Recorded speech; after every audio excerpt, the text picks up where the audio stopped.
All right, guys, what's going on? How's everyone doing today? We're going to be going live here with Nick from Breaking Bad Boxing. He'll be on in a second. Just want to do a couple little intros before we do that. Guys, if you haven't already, click the link that's pinned in the comments section below right here. Join our Johnny Says Boxing VIP Discord. It's only a couple bucks a month.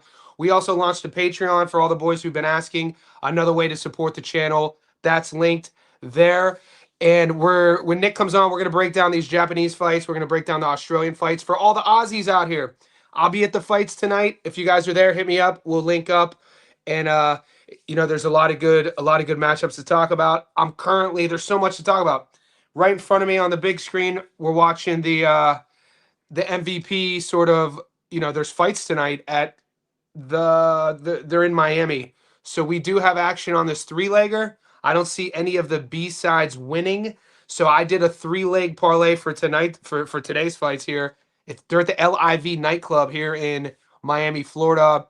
The three favorites pay $1.50, 50% on the return. So I'm hoping to hit that and then turn that into a nice little sneaky parlay for Australia. After we finish this live, I'll be sharing my long parlay with you guys in the Discord. I'll be sharing you. I already gave you guys in the Discord my dog of the night. Guys, we could possibly see 3 underdogs winning tonight here in both Australia and Japan. So we're going to get into that. I'm just kind of waiting on Nick to see where he's at. And we'll get this thing going. I'll start saying my what's ups. We got new members signing up. Awesome. I want to give a special shout out to eBlazer. eBlazer joined our Discord. I appreciate you. Appreciate the support. eBlazer, since you're new, go to my YouTube interface. All the JSB insiders, the members, you have access to your own section on YouTube. You'll see it says members only. There you will find the link to access the Discord. So welcome. If you have any questions, message me and I'll help you out. I'm going to start saying my what's up. Melbourne, Gary asking about you. Tell Gary to message me. He has my number. He has my number. DGZ, DJ Green, what's good, brother? So, guys, we're only a couple minutes in. I see everybody settling in. Brush the shoulders off, brush the shoes off. Like the video. Make sure you subscribed, and we'll get this thing started. Nick's about to pull up right now. Fan favorite, Nick from Breaking Bad Boxing. If you guys haven't followed him, do that as well. We're going to be streaming simultaneously. So if you guys are catching this on Nick's channel, what's up? My name's Johnny. And if you're on my channel and you're not following Nick yet, go follow Nick at Breaking Bad Boxing. He does a really good job at what he does. And, it's good to see everybody tuning in. I got MVP's YouTube on the channel here. Let me go over real quick. I'll pull up some of the betting odds. I'll show you what I'm talking about. So this is one of the fights. Let's get a little share screen action. Guys, there's so many fights. Is everyone else like? It's crazy the amount of fights we have this week. It's almost like Christmas, pre-Christmas for boxing fans. I'm like a nerd right now. We got YouTube fights. I'm going to the fights. We got Japan. We got the UK. We got Pro Box. We got another UK card. My prop of the week is actually on Sunday with the Troy Williamson fight. So this is just good to be a boxing fan, dude. Guys, we are a global community, right? It's going to be a global boxing fan, not just a one-sided niche. Like we only cheer for X fighters and we only cheer for fighters who fight under this promotion. Not on this channel. We tune into everything. So this is one of the fights. So this fight actually goes down in 30 minutes on YouTube. Medeiros versus Hugo Macias. And I don't see Macias winning this fight, but my book, your book should be showing 3 fights. So let me go to Bet365. Bet365 sometimes is a little bit more accurate on the timing of the fights that they show. It's just, for me personally, the interface, something about the interface.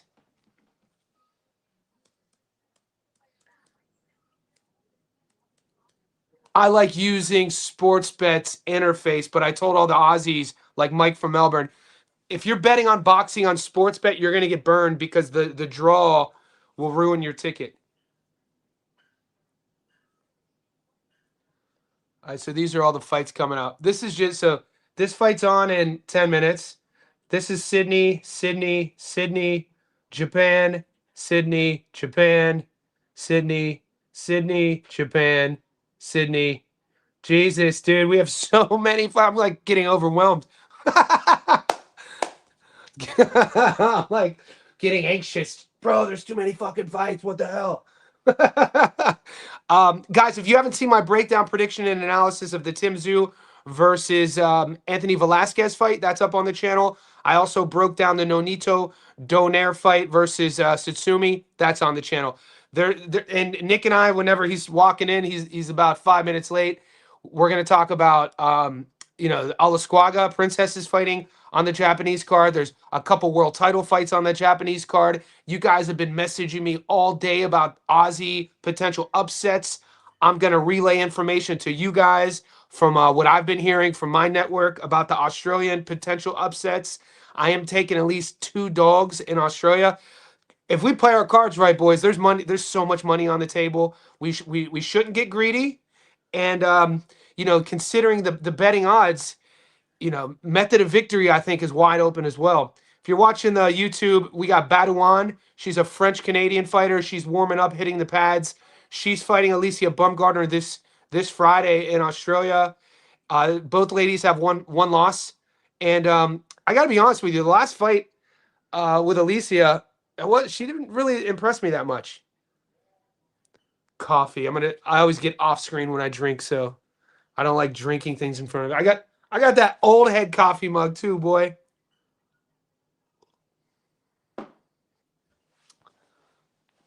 All right, Johnny the Body Snatcher. Dude, Mike McCallum, one of my favorite nicknames. Great boxer, man. The Body Snatcher. You know I'm a body puncher guy. Big fan. Mike from Melbourne, what are your thoughts on Bumgardner versus Badouan? 3 minutes. Ali hasn't looked. I just said it. So Mike and I are usually pretty much aligned on our thought processes. I hadn't even read his comment, but I just spoke about it. I'm watching Badouan right now on YouTube, hitting the pads. And I agree. Alicia didn't look that good. Guys, I'm bringing Nick on right now. Nick, Breaking Bad Boxing. Give me 1 second. He's in the waiting room. Breaking Bad Boxing. Boom. All right. Nick is in the house. Give me 1 second, Nick. Let me tag you up real quick. Okay. Welcome to the motherfucking show. Nick. What's good? What's crack-a-lackin', baby? How you doing? Good. How are you, sir? Good, man. So we're 8 minutes in. I feel like I've already been live for an hour. I already covered a lot. The boys have been expecting you. Were you tuning? Did you just tune in, or did you hear any of that? Oh no, I wasn't tuned in. My bad. I was walking my dog, getting in away his last little walk in because he was really bugging. He wouldn't have let me done this live without it. So, well, anyways, your dog. Anyways, a nice namesake of Japan. And DJ, I'm sorry for being late, Brody. I apologize. I'm sorry. My dog's a pain in the ass. The boys have been waiting, Nick. He's keeping me accountable. I appreciate that. That's what we need. We don't need yes men. We need people around you that are going to keep you accountable in your life. And that's a fact. You don't need people that are going to be like, hey, hell yeah, nah, I'm late. And that's a fact. My apologies. I should be more cordial than that. This guy getting them. So what we're going to do is... Lito, what's up, brother? Yeah, so say you what's up. We got Lito in the house, DJ, J-Sai, what's up? Jake Bellinger. We got about 35 people in right now. We're only 10 minutes in. This thing's gonna grow. As you boys are tapping in, like the video. You're streaming on your channel too, right, Nick? I believe so. Let me check. Actually, I should be. Let me check just to be sure. Look at my man Skeezy. What's up, gang? So. Yeah, so I'm going to the fight, Skeezy, and we're gonna be in to answer. Yep, looking good. All right, good. To answer J-Sai, we're gonna be going over Australia. Do you want to start with Japan, Nick? Yeah, I mean, I really, I'll let you do the Australia coverage because I didn't cover any tape on Australia. I mean, I can say that I like Tszyu, not to go the distance. I think that's always a safe bet with Tszyu's chin. You know, little bit of, you know, just Anthony Velazquez possible being a big hitter. Just, I guess that's a safe bet. But outside of that, I don't really have any real tape backing for Australia. But I've taped all 3 cards on Japan. So Yeah, okay. I've done both. What I'll do is, because I know the boys have been asking. What I'll do is I'll cover briefly. I'll do 1 or 2 fights real quick, and then we could just flow back and forth. I will do. Yeah, I'm taking Tszyu. So there's one that you guys have been asking. Okay, I'm going to do a Kuso versus Abdulayev real quick. Now, guys, I've been getting asked, 4 days ago, you guys were messaging me about this fight. Now, Paulo Kuso, he is the favorite. He's the A side. This guy, on the domestic level, you should know about him. He's akin to, he's connected with like Justice Huni. He's connected with Jaya Pataya. The kid is a big athletic guy who could crack. Now, Abdulayev, why there's interest on this dog is that his amateur pedigree. You're not going to find all of his amateur fights on BoxRec. He doesn't have a lot of pro fights, and a lot of people are really excited about an amateur fight he had with Aman Katiev. Now, I'm going with Akuso. I don't think Akuso's on upset alert. I like Paulo here. All things considered, A side. It's a homecoming. The kid's very athletic. He could crack. If there is a hesitation, it would be, have we seen him have to kind of come from behind and be a B side, like be the nail? He's always kind of been the hammer. And to answer everybody messaging me, I'm not taking Abdulayev here. I think Akuso is legit and the real deal. There's nothing about Akuso's game that I've seen that makes me doubt that he's going to come in as a huge favorite and lose this fight with all things considered where he wants to go. So I just wanted to address that quickly. If I may, really quickly, I see it's listed as a 6-round fight. And if people think that the dog is live in a 6-round fight, why would you not take the chance on a 17-1 dog on a draw? In this case, a plus 1600 in America. I don't see why you want to take a chance on a draw if you think the dog is live. In a 6-round fight, 3-3 is very amicable and possible. So, have you seen a Kuso fight? He had that one close fight on that Aussie card. That was Clay Waterman. Yeah, Clay Waterman. Yeah. Who was the headliner on that card too as well? That Clay Waterman fight was on the that was in Penrith. Let me pull it up. They were the headliner. It's just that they were the headliner.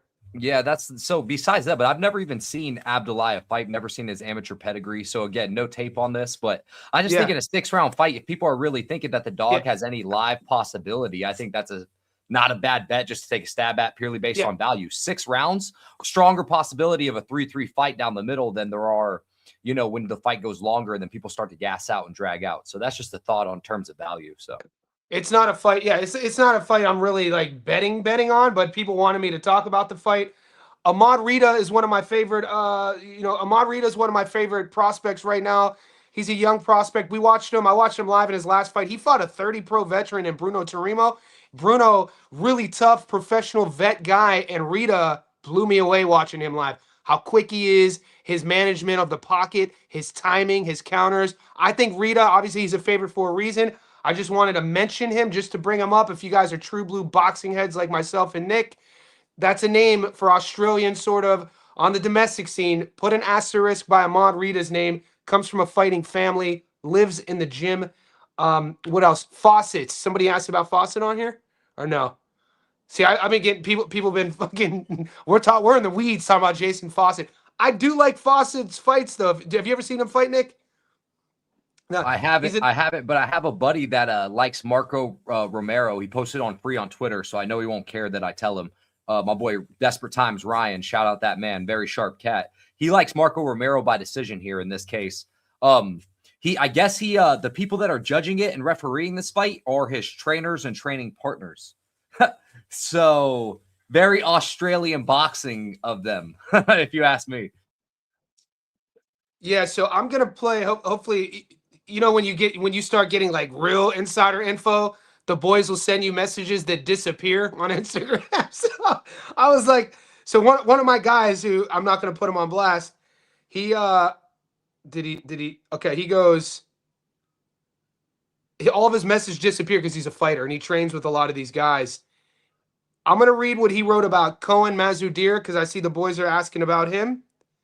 And all he said about Marco, I know he continues camp. He goes, but I think the one is tighter, more of a gamble because Fawcett is definitely unreliable. So my boy says he has Fawcett to beat Romeo.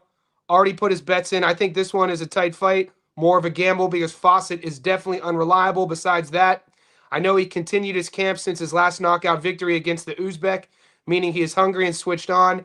He's a dog in the ring. I've sparred with him many times. I think could be Marco could be shy in the pocket. Not sure. Have to talk to his coach.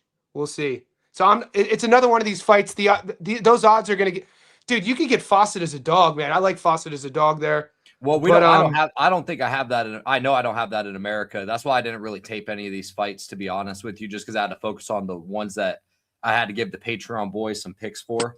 But yeah, if I may read what my boy Desperate Times, what my boy Ryan wrote, he said, okay. 1 unit, Marco Romeo by decision. Close fight. I find Romeo a bit better, more marketable. Spent time training U.S. with Freddie Roach. And his head coach, Tom Lambert, is a judge and referee for boxing NSW.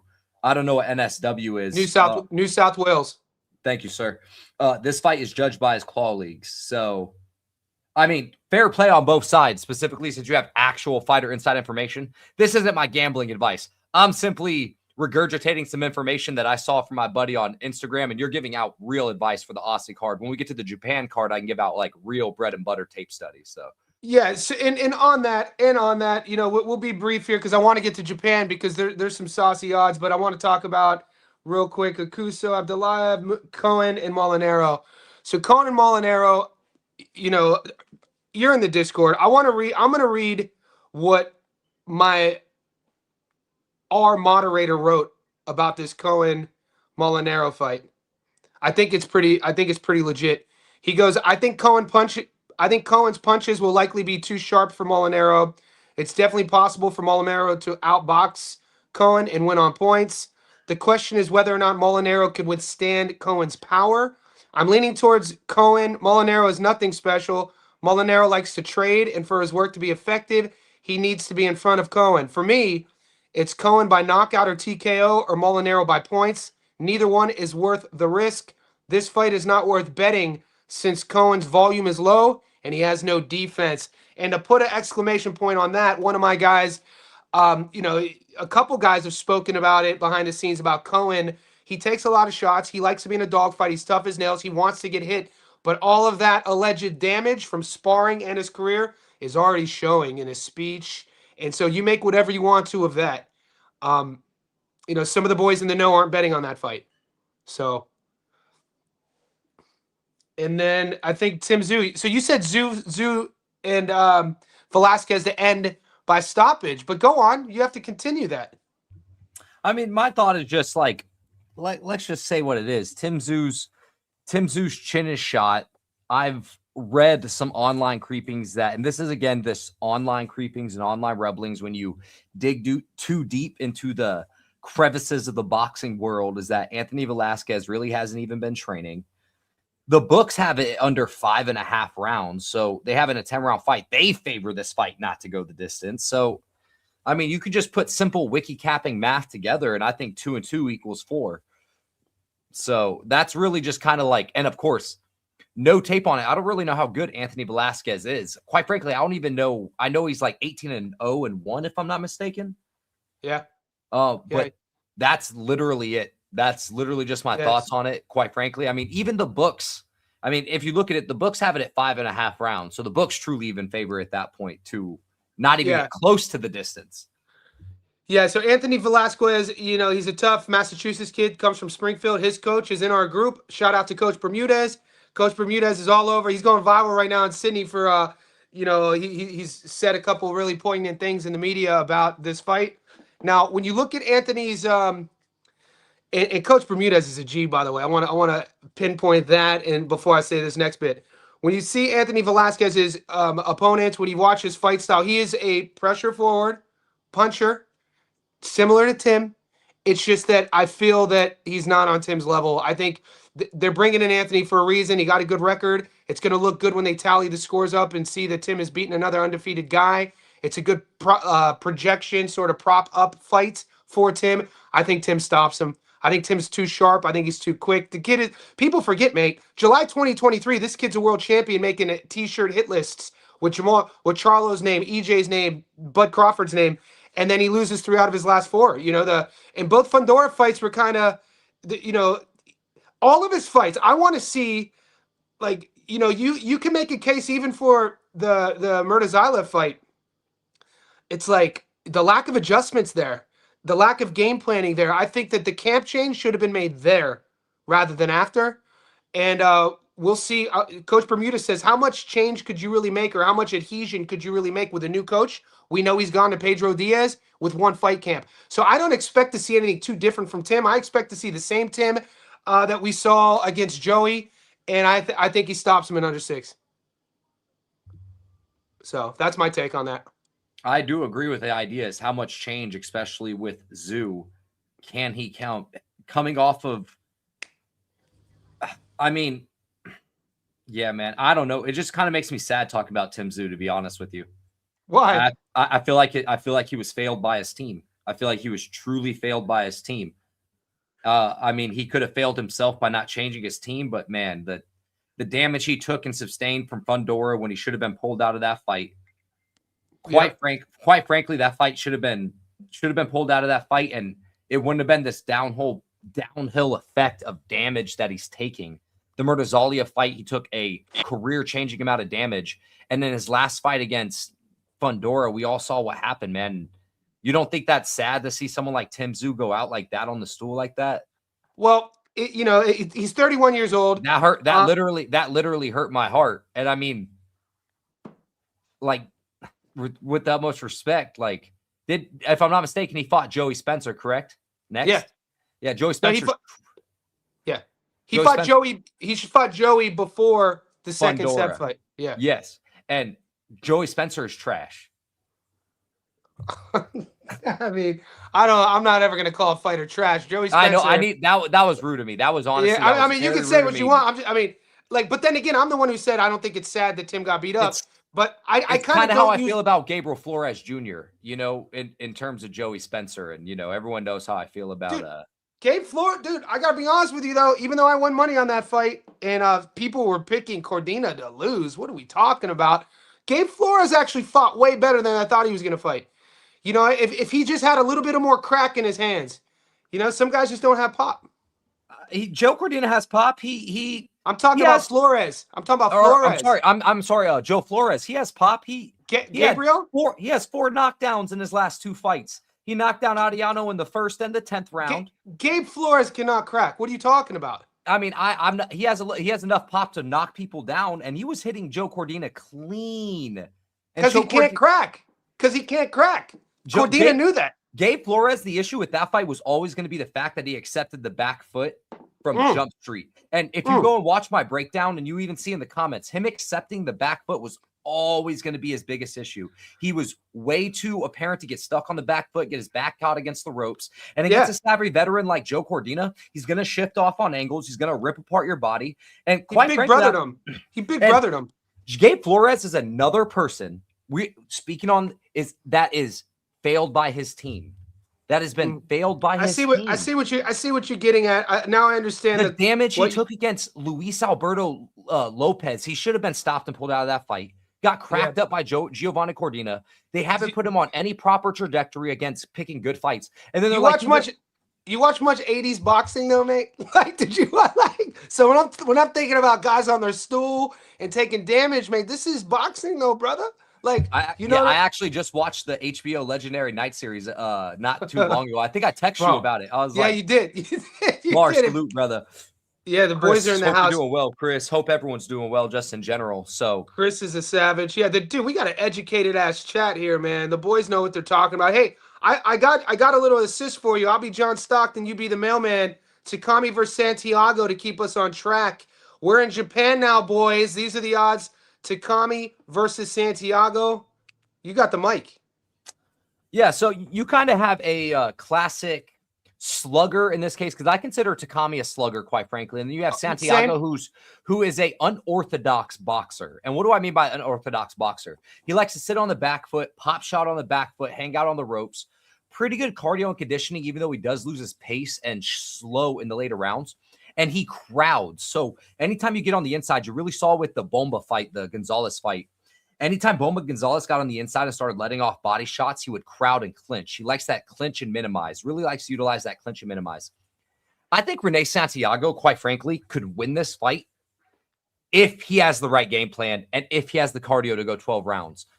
I question the fact of if he has the right game plan and if he has the cardio to go 12 rounds with someone that's going to be consistently stabbing at the body, slapping the body with shovel hooks and heavy body shots and hooks in the punch variation variety. I don't think Takami is necessarily as good as everyone's propping him up to be. I think he has better movement than Iwata did to close off the ring against someone like Santiago. I think he hits a little bit harder than Iwata too. And we saw against Santiago and Iwata really had later round success in the 9th and the 10th and the 11th, catching Santiago, even though Santiago really won that fight pretty clearly. I got a nice little live decision bet on him at plus 4,000 that fight. So I was pretty happy about that. But all in all, man, I think Santiago with the right game plan could win this fight. But I lean Takami to get it done by a points decision and a slightly closer points decision, maybe 8-4, 7-5, because I eventually think he's just going to track him. I think the young athletic age eventually is going to be more spry. The body work, the eventual power, who I think he hits better than Iwata. I think he tracks a little bit better than Iwata. And Rene Santiago is just so used to running in and clinching when things get sticky on the inside. And I think Takami is better at jousting in, working the inside, and jousting out before he can get clinched. So I lean overall Takami to get a points decision. I think he could possibly even get a 10-12, 9-12 kind of stoppage. But again, with the right game plan, this is to me the livest dog of the whole card, of the whole Japan card. With the right game plan, Santiago could win this fight on points. He ain't knocking him out. He ain't knocking Takami out. That's just not happening. He doesn't have the gas tank in the later rounds. He doesn't have the pop to do it. And he's so used to sitting on the back foot for so long. But Santiago by points decision, if you're looking for a live dog and a live dog value play, Santiago by points at plus 600, really not a bad play. Odd shop that around because you can get it at a better number at other places too. So that's my thoughts on the fight in total. Yeah, what I see here is I think people really it just depends on what do you like. You know, Takami's last fight against Eric Rosa, people were hyping Rosa up. We covered that fight on the channel. We were spot on that Takami was going to finish that fight like he did. I think Rene Santiago was actually my second breakdown I've ever done on my channel. Was it? Was Takami that's when you had the OG the OG fight playing in the background. I remember watching your breakdown. I was like, this fool's going to get flagged. You had El Finito playing in the background on Finito Lopez playing Ricardo Lopez.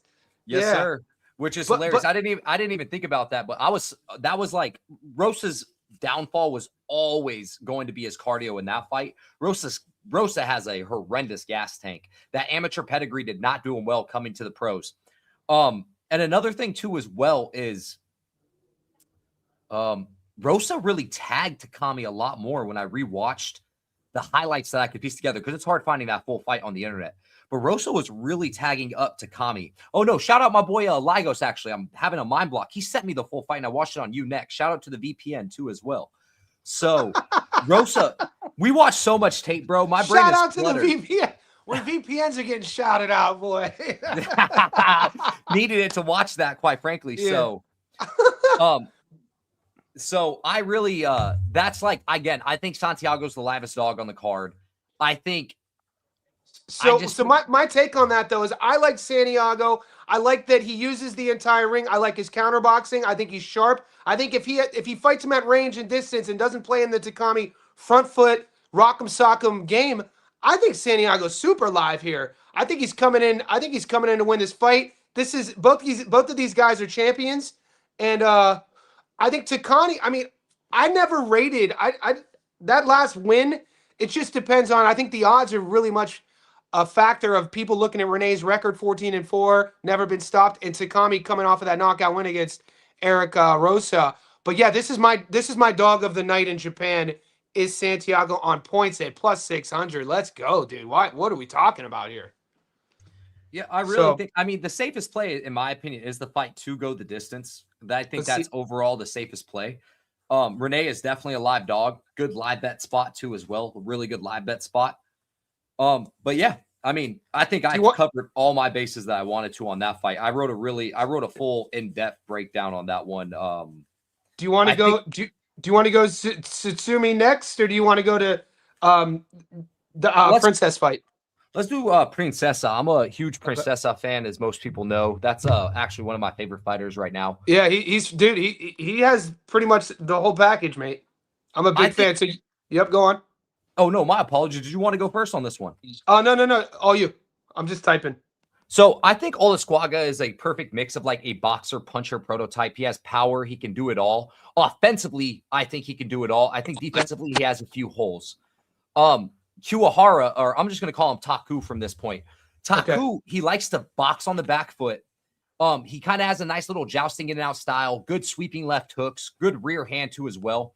When he lets his combinations go, when he does fight on the front foot, it's pretty good work too as well. One thing I love about him too is about Taku is he fights on the back foot, but the one thing about Taku, he doesn't keep his back to the ropes. It's almost like there's fire on the ropes and he's always moving off the ropes, always angling, always moving different directions, cutting and pendulum stepping, not pendulum stepping, but cutting different angles. And then you have Olasquaga, who I think will have problems, as we saw with Camacho and as we saw a little bit even with Koyaguchi, having problems with boxers that can box off the back foot, someone that can move off the back foot, float and flutter. And I think early rounds, I think Taku is going to give possibly Olasquaga some issues unless he gets caught cold, which in his last fight, he got dropped in the first round. He took a horrendous amount of damage against Akui in their first fight. Like he got dropped cold in the first round, bad in the third round when he was eventually finished in the seventh round. Way more defensively responsible in their second fight. But I don't think Akui has the feet or the athleticism that and the tracking that Princesa has. So ultimately, I see Olasquaga getting this fight done by knockout, getting this fight done by knockout late. If you're a parlay chaser, I think it's a good parlay piece for Olasquaga by knockout. Me personally, I don't mind playing a straight bet on Olasquaga around 7 through 12 too as well, because I think you get some juice on plus money. You always have to be worried on the fact that Taku is very hittable. He's hittable early, especially even for a back foot fighter. Because he likes to float, especially with his chin high and a low shoulder. So there's a lot of things that make me think that Olasquaga will get this done eventually. I think it does happen later, but I wouldn't be surprised if he cold cocks him later. So for the parlay chasers out there, I think it's a good parlay piece. I'm pretty confident Olasquaga gets a knockout in this fight here. I think Taku could give him some issues early, again, with that back foot counter pop shot style of boxing that we've seen give Olasquaga some issues before. Even Camacho in the first round and in the second round had a few moments of good pulling and countering before he got ran downhill. So I just think that, Taku's going to have his hands full with the timing and the power. And that's why you're looking at that. I mean, I really don't like $1.49 for a knockout will make you sweat. You know what I mean? So if that's the case, that's why those odds are like that. Have you gotten any word on how big the ring is going to be? I've been asking around. Well, I want to know how big this ring is going to be, because that matters with these contrasted styles. It's in Japan, so it doesn't. There's really no need to find a word. It's going to be a bigger ring. It's always a boat in Japan. It's always a boat in Japan. It's going to help these back foot fighters like Rene Santiago and like Taku in this case here, in my opinion. Again, early, and even DJ agrees that Taku's going to give Ola a lot of problems in the early rounds, but I think it eventually goes downhill. And if you don't want to sweat the early rounds, or you're worried that Olasquaga cold cocks him early, you just live bet it. As simple as that. You live bet it. The problem with live betting, though, is that you're then relying upon talking to a human. I mean, for you in Australia, that's the one thing about being here in America is we can live bet with a click of a button, baby. What? Live bet. You don't have to call? I'm going to have the score bet ready to go, champ. Live and ready to go. We're going to be locked in. We're going to be locked in. Oh, you guys don't have to call anybody. No, I have a whole schedule. It's 5:34 my time. I'm going to get done with you. I'm finishing taping John Hedges and Elias Zorro. And when I'm done with that, I'm going to bed. I'll have my alarm set for 3 a.m. I'm waking up at 3 a.m. for some live betting spots, and I'll be in the office by 6 a.m. when all the fights are over. No, you're missing my point, mate. So when the fight's going on right now, if you want a live bet, you don't have to call to talk to the betting person. Imagine that. That's what we have to do. That's why I don't fucking live bet. I'm not calling anybody. That shit is hell, brother. That sounds like absolute hell, Bro, bro. could you imagine? Like, they're like, what's your security code? I'm like, fuck you. I ain't live bet. I guess I'm just rolling the dice on my fucking original pick. But that's Nah, what's crazy. nah, bro. um, That's like this is the biggest thing in my opinion in boxing. The biggest edge in boxing, in my opinion, is the is live live betting market. betting. Yeah, Like dude. I can truly say that's like the best market in my personal opinion is live betting by a country mile. I mean, yeah. So it's really what it Uh, comes down to. So yeah, I think Olasquaga goes downhill, gets it done later. I think the large ring will benefit Taku early, but I think once he starts rolling downhill, it rolls downhill. Better live betting spot. Again, just a lean. I don't have an official play on that. I also didn't put an official play on Takami as well, just for the fact that I think it's a better live betting spot than anything. I'm just still blown away that how easy it is for you boys to live bet. It's shocking. What It you would can change. if It would you if change you're my ever whole. watching if you're It would ever change my watching whole a fight, strategy. Jay, and you want to Yeah. put I mean we could find a way to transfer currency. You can just let me know and I'll put a live bet in for you. We'll start, dude. We should. I was thinking about it. We should start. I'll think about You it got like to a find someone you can find someone you can trust that you know is not going to run off with their money. You're like, you know. yeah, a community poll. But it's like I have no problem live streaming, talking to the boys every single day like this. But when I'm watching a boxing match, no matter what betting app you're on down here, you have to call them. Hello, is this owned? Can I take this at this? Like, I ain't trying to do all that. All right, here we go, brother. This is Tsutsumi versus Donaire. You got the mic. Yeah, I mean, ultimately, Donaire is 43 years old. He's 43 years old. In his last fight against Andreas Campos, he didn't have to push any sort of pace and pressure. And you could even say that in the later rounds before the head clash that he started to slow down a little bit. Campos put no body work together, no pace, no pressure. And we're talking about someone in Tszyu. If you go and watch his Takamo Inoue fight, he threw over 1,000 punches and threw more than 700 power punches over 12 rounds. He went to a draw with Daigo Higa twice for a reason. Good recovery, good resiliency. I actually think he's just a slightly more refined and a slightly more technical boxer than Daigo Higa. I actually liken him to a Daigo Higa kind of prototype, to where he gets on the inside, likes to rip up shots, likes to throw overhand weekend shots above those shots. Tries to get underneath your punches and punch you underneath your punches. He can get square at times, but he loves to push your opponents back against the ropes. And I see a lot of people picking Donaire as an underdog. And Yeah. I could be wrong for this, but I don't see how. I don't see it. I think a fun bet to do is Tsutsumi to get knocked down and to win the fight at plus 600, plus 750, depending on your book. That's a fun ass bet. Tsutsumi could get knocked down early by the Filipino Flash, in my opinion, in the first 1 through 4 rounds. But I promise you guys, and I promise you, this fight will start going downhill. This is what I can promise you.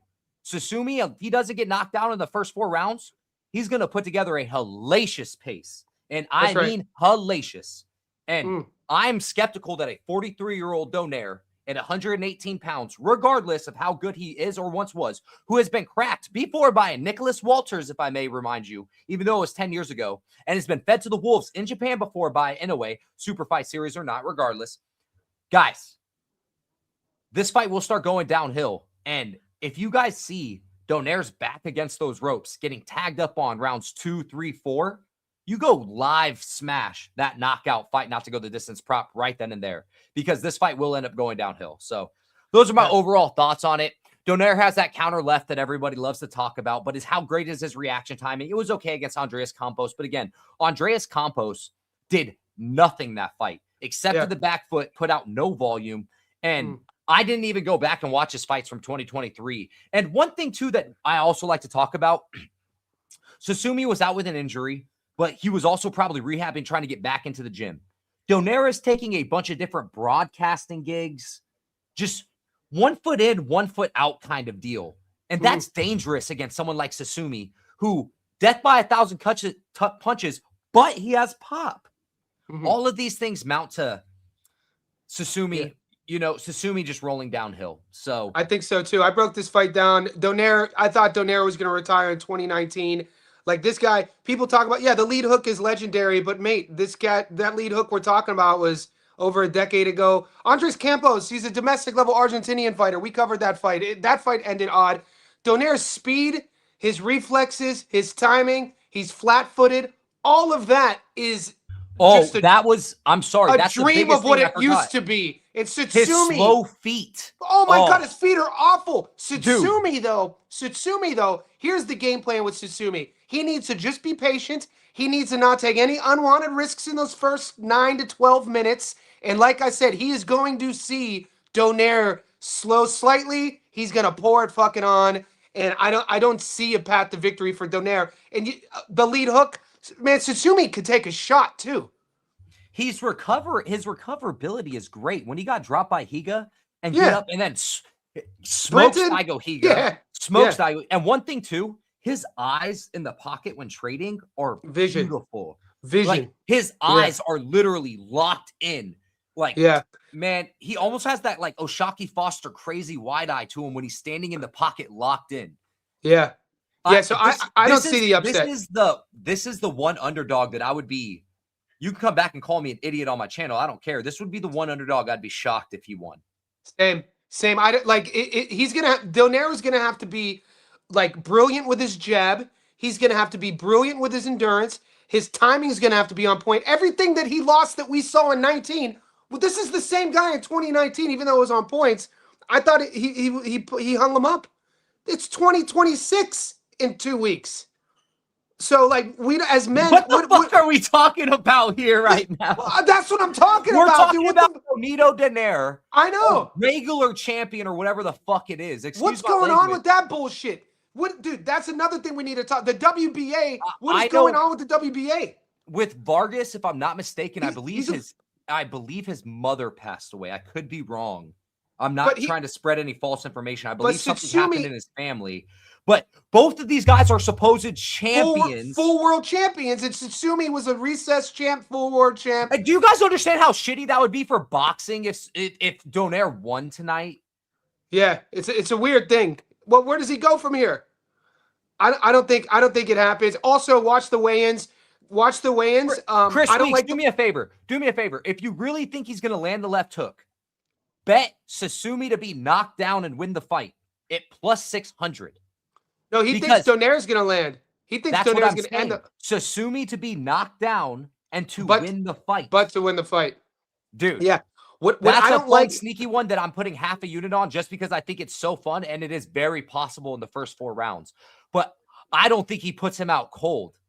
Dude, his shape and conditioning is wicked. One thing we didn't mention about Takami, by the way, too, as well. He's been saying that this is his last fight at 108 for a long time, by the way, guys. So the weight cut could have been bad for him. That's one thing to mention that I haven't seen a lot of people mention. This is his last fight at 108, and then he's moving up weight classes after this. The thing about Donaire, last fight.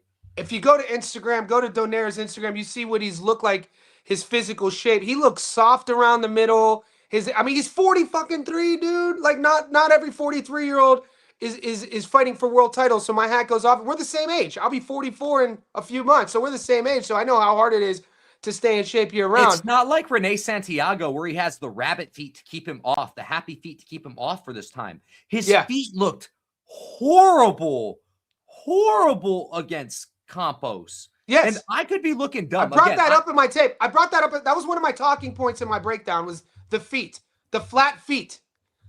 Your flat foot against Tsutsumi, dude, good luck. You don't want to be caught in the middle getting tagged up with body shots against Tsutsumi. Good luck. 1 second. I have this, dude. 1 second. I have this punch stats. Tsutsumi versus Inoue. This is just insane here. Even though I know not a lot wasn't landed, but still, just think about the volume here. He threw 1,068 punches, landed 262 of them. He threw 236 total power punches out. He threw 778 power punches and landed 236 of them. 156 of those power punches being to the body. 156 of those power punches being to the body. Let me repeat that once again, guys. Yeah. No, that you got to pay. In Donaire, Inoue is a young gun, and that win is aging like fine wine, brother. Yeah, fine wine. Especially what we saw 2 weeks ago. You know, I definitely, you know, what he did to our boy Kickbox. Someone in the comments sell me on how Donaire wins this fight. I can be sold on Taku. I can be sold on Chris. I appreciate you, brother. Thank you so much, man.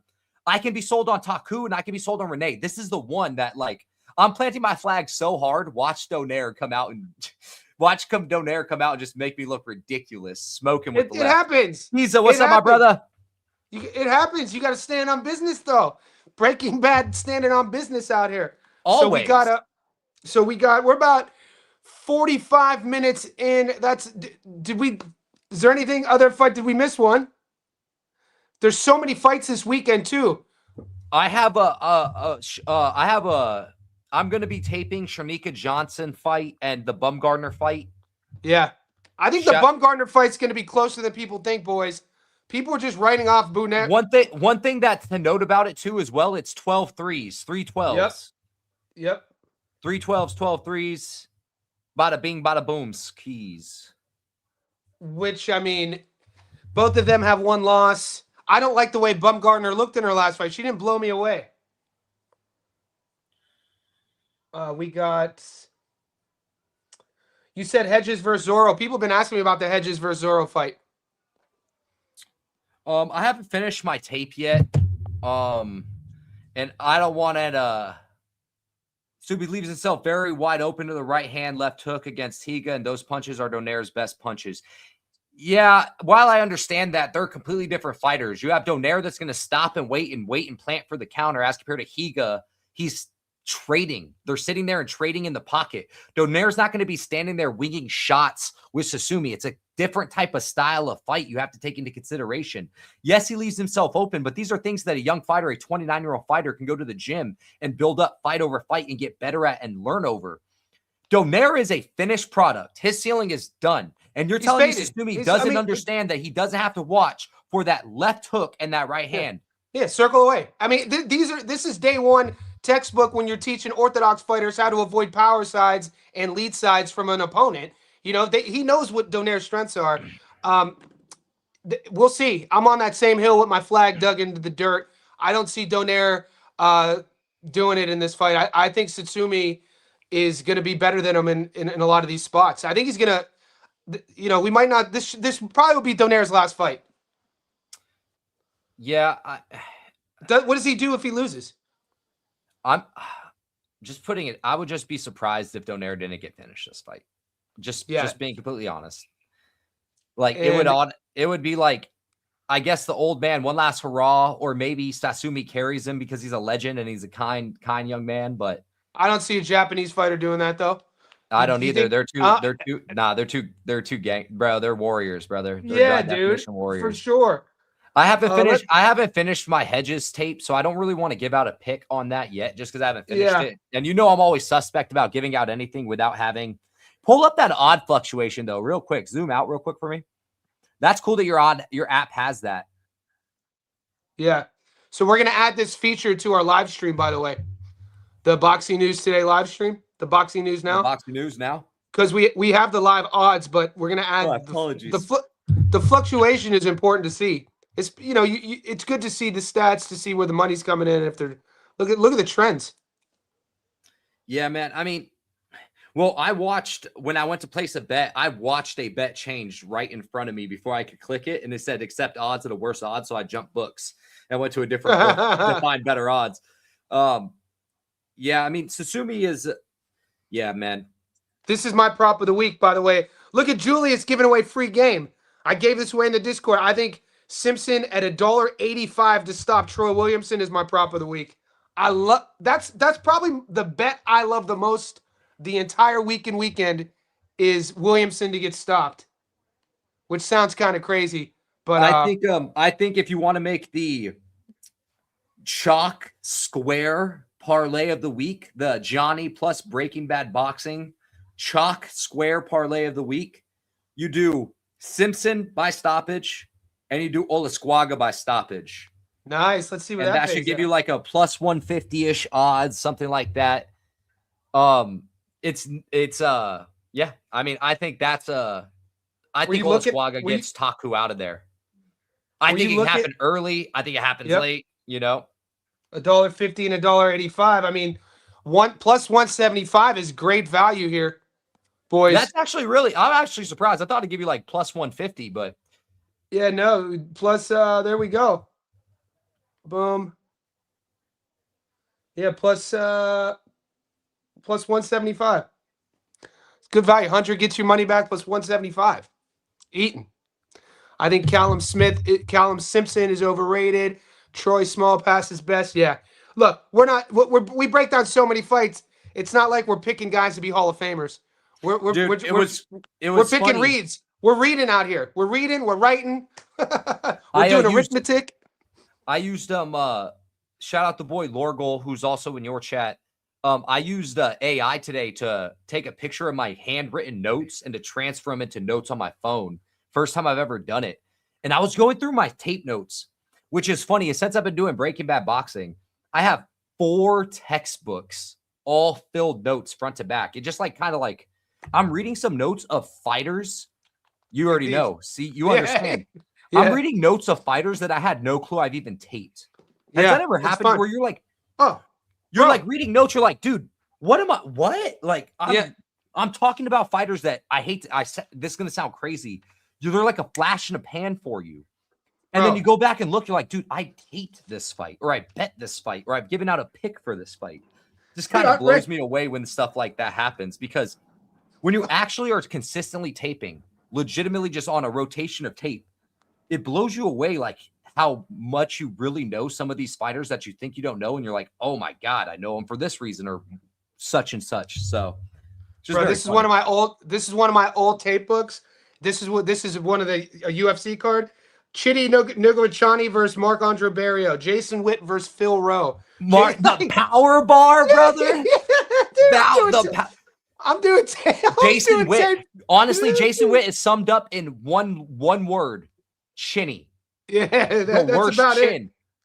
Dude, I'm doing UFC Fight Night Gamrot versus Sarukian. Like, I go all the way back to fucking. I cashed on Gamrot for that fight, even though that was a close decision. Yeah.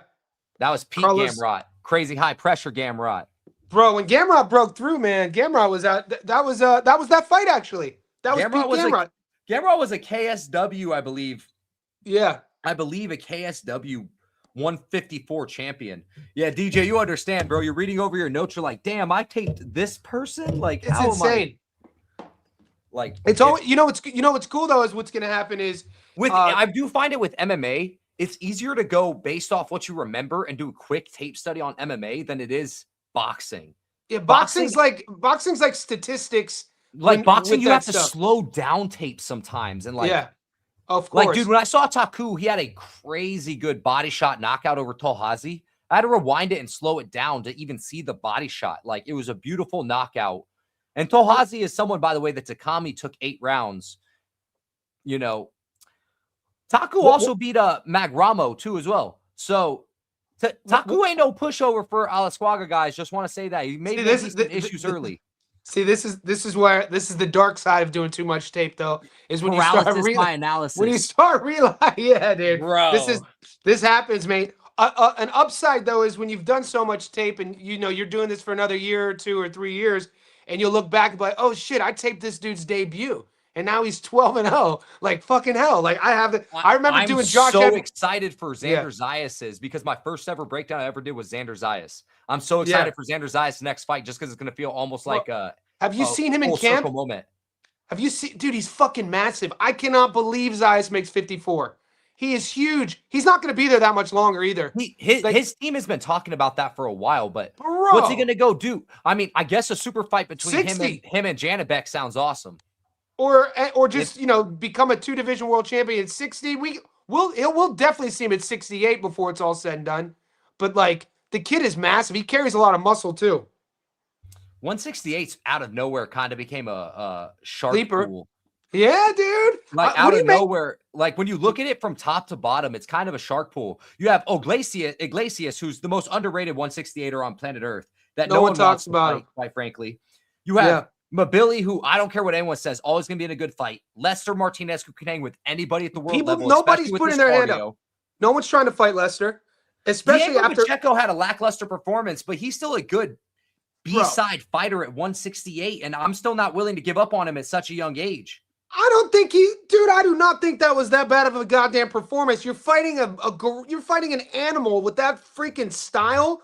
You know, and the announcers were so one-sided. It wasn't Pacheco holding the entire goddamn time.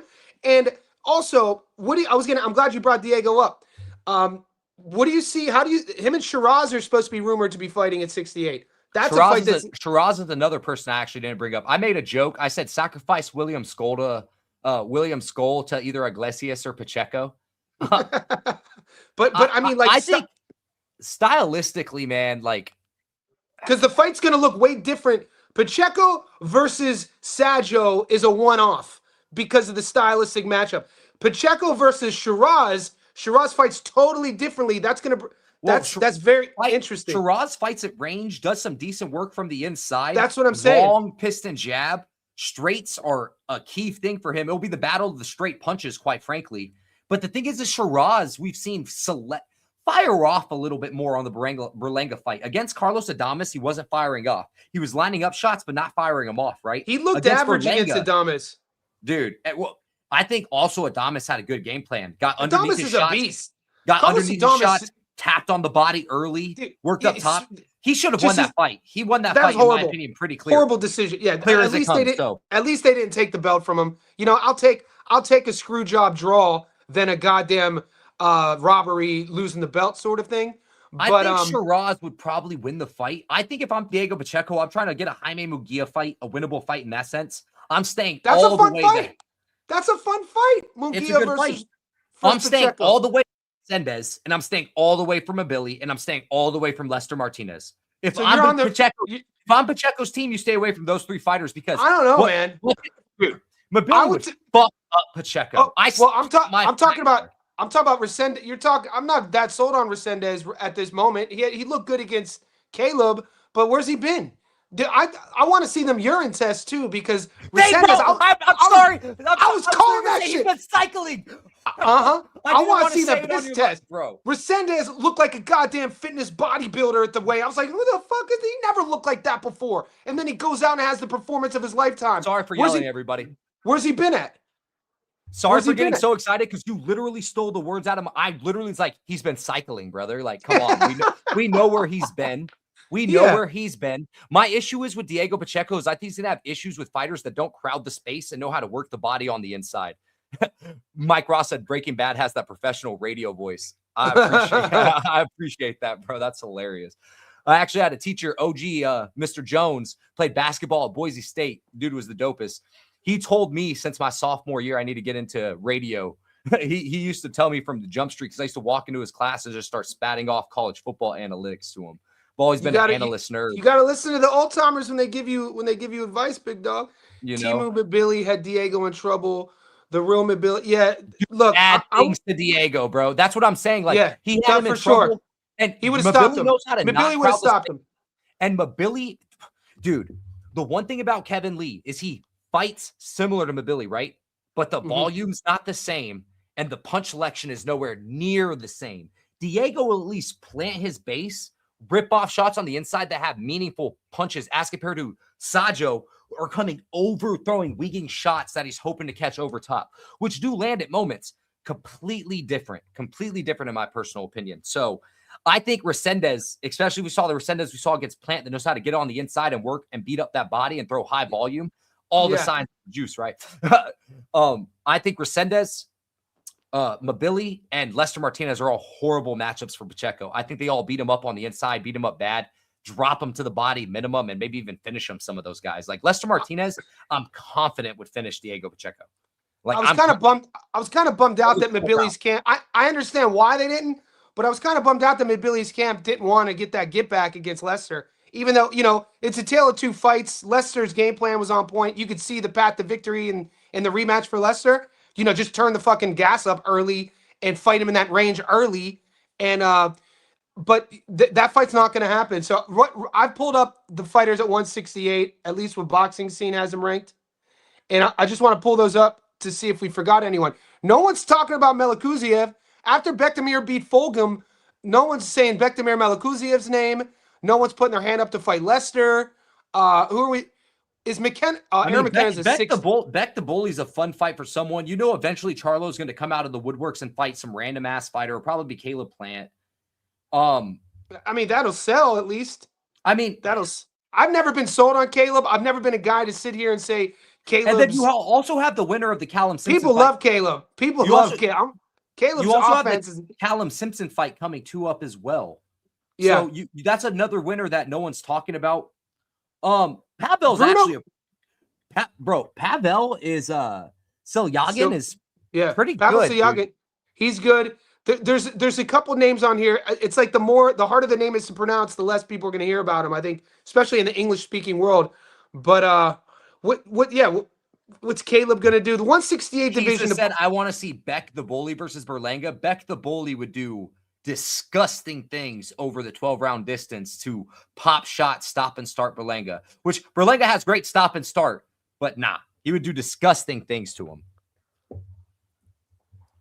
I think Berlanga's, I'm sorry, man. Berlanga's, I've never been impressed by Edgar Berlanga. I've never been impressed by Edgar Berlanga. There's never once a time I threw on the tape and was like, man, I know he was the 17-0 guy. 17 knockouts in the first round. I've heard it, Johnny. I remember. That's not what I'm saying. I wasn't gonna lean on that. I was gonna lean on.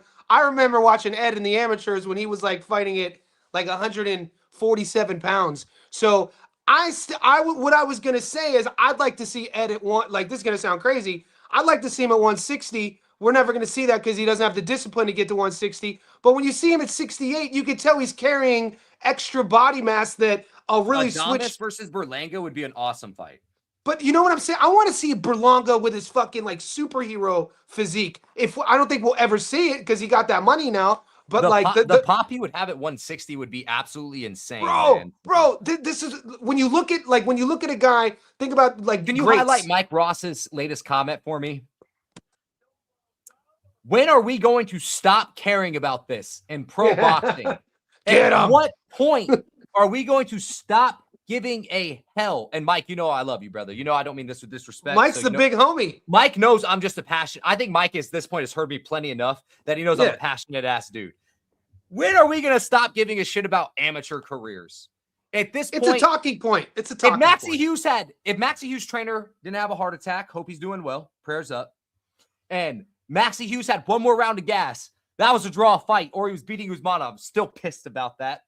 Still pissed about that. But how many of these amateurs have we seen?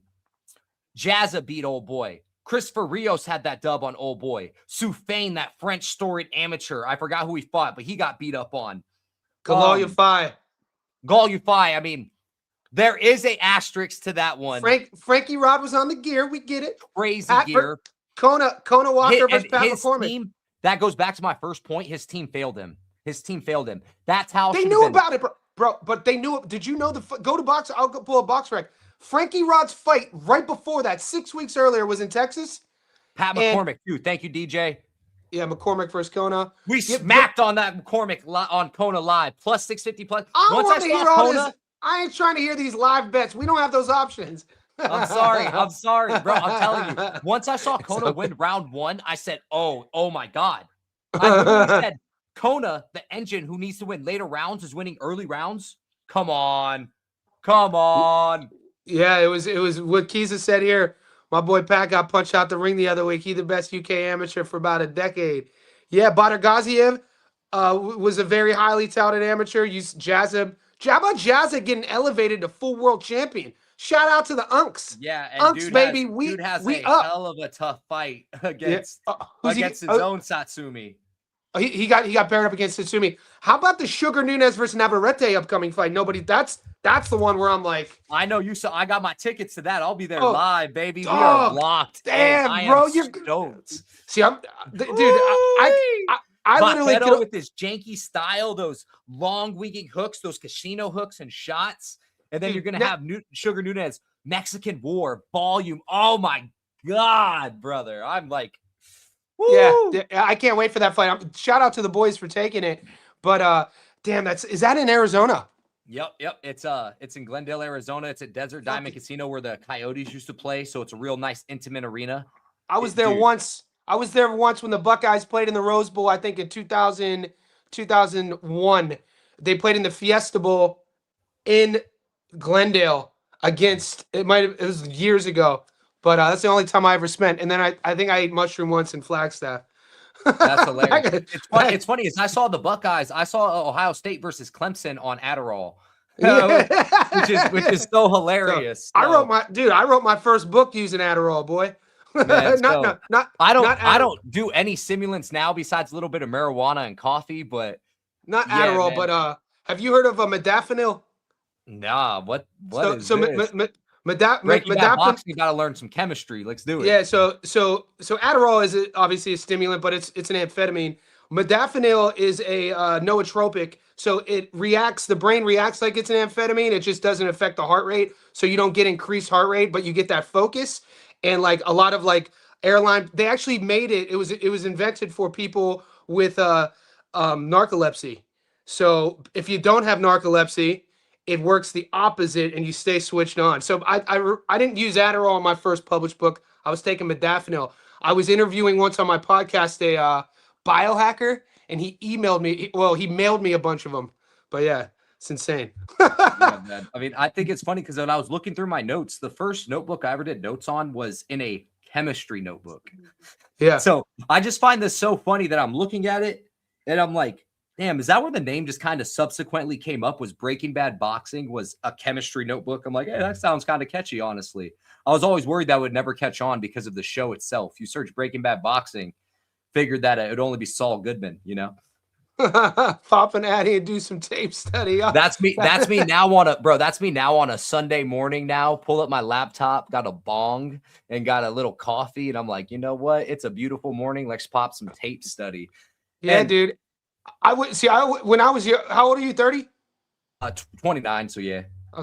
I was gonna pull the when I was your age, but I was way younger. When I moved to Long Beach, I was 22, and I think I told the story once on my.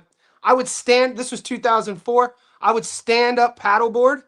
I lived on the canals in between Long Beach and Seal Beach. I would stand up paddleboard to my weed doctor. And so like it was right across the canal. That's back when you used to have the long hair, huh? Oh, rocking the long hair, everything was pierced, but I wasn't breaking. I was just watching film, bro. See, I'm like Chrissy. I was like, I'm gonna grow the long hair back. She's like, I don't like it. She's like, it smells.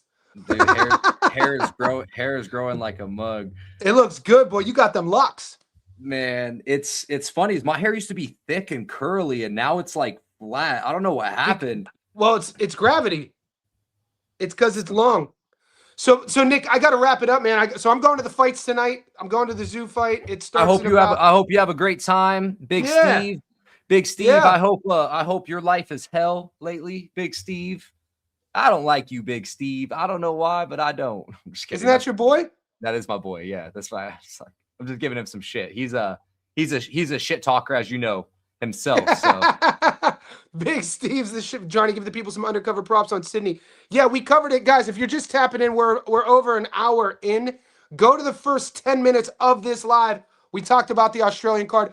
But Big Steve, I'm going to give you my Australian parlay in the Discord in about 30 minutes after I finish folding some laundry. Hey, well, I appreciate you having me on, Johnny, man. It was nice to do a little collab. It's been a while since we chopped it up on here, man. So yeah, brother. Appreciate you, bro. So we have a UFC card in what, 3? We don't have one until the end of January. We don't have one for like 6 weeks. It's insane. Yeah. So let's behind the scenes. Let's talk a little bit more about making that like a regular sort of stream, because we did one 2 weeks ago on the Thursday. With the UFC pay-per-view 2 weeks ago. I want to do more of those with you. Bet. Let's do it. All right, boys. Nick, you be good. Good luck to everybody with the bets tonight. I'll stay on for a few minutes. Salute. Take care. Yes, sir. All right, boys. Appreciate everybody tuning in. We're an hour and 8 in, and we still have 50 people on the live. I talk about this all the time. Best boxing community. I'm so glad you boys talked me into doing live streams about 6-7 months ago. I'm so glad you boys talked me into starting the Discord. My favorite thing about what I do online is the Discord. We have about 325 Johnny Says Boxing insiders in there, full savages. I'm just the purveyor of messaging. We got guys who know their shit in and out. Nick's one of them, and that's the best thing about our community. We don't always have to agree on everything, but we know at the end of the day, our bond is boxing, and I appreciate everybody in here, boys. Thank you.